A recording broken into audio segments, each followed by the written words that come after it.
вице-президент Федерации спортивной борьбы России Наталья Алексеевна Ерыгина, город Москва. Начальник отдела женской борьбы Федерации спортивной борьбы России Александр Викторович Борзунов, город Москва. Старший тренер спортивной сборной команды России по женской борьбе среди кадеток Алена Владимировна Карташова, город Москва. Тренер спортивной сборной команды России Владимир Геннадьевич Хохлов, город Москва. Президент Федерации спортивной борьбы Республики Хакасия Вадим Ильич Топоев.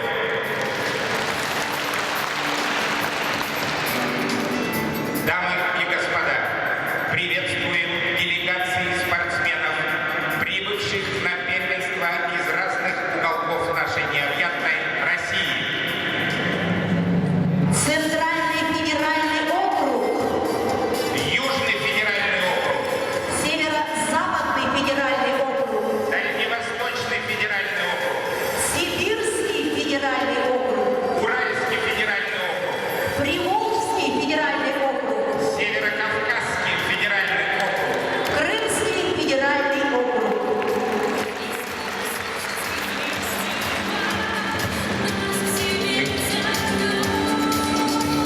Слово для приветствия предоставляется заместителю главы Республики Хакасия, председателя правительства Республики Хакасия Владимиру Александровичу Крафту.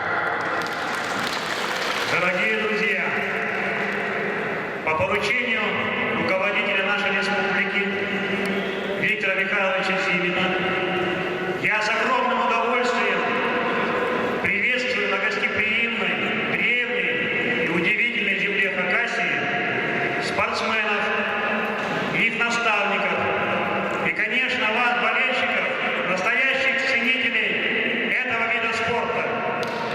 Я поздравляю вас всех с этим долгожданным и радостным событием. Для нас большая честь принимать турнир такого уровня.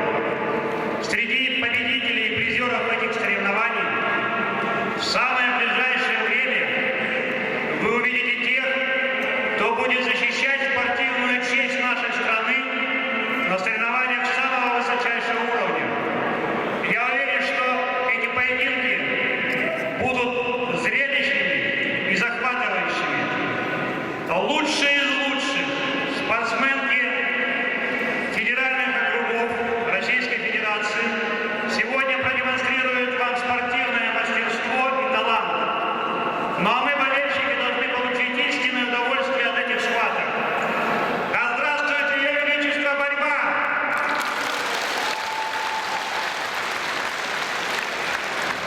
Дорогие друзья, эти соревнования посвящены 71-й годовщине победы в Великой Отечественной войне. Совсем скоро, 9 мая, мы будем праздновать величественный день. Но это не только праздник, это и день нашей общей памяти и скорби о тех, кто шел навстречу смерти в боях во имя спасения Родины. Тех, кто своим героическим трудом приближал эту победу в тылу. Прошло уже много десятилетий, сменилось несколько поколений, но по-прежнему для всех нас эта великая победа является символом национальной гордости, воинской славы и доблести. Эта победа показала всему миру силу духа нашего народа, умение выстоять в любых самых тяжелых испытаниях. И наш с вами долг — служить верно России, быть достойными этой памяти. Вечная слава и память ветеранам, погибшим на фронтах, ушедшим из жизни в послевоенное время и ныне живущим. И давайте будем помнить великие слова Александра Невского: «Доколе Русь стоит, помнить будем всех погибших погибших за нее. Благодарю вас.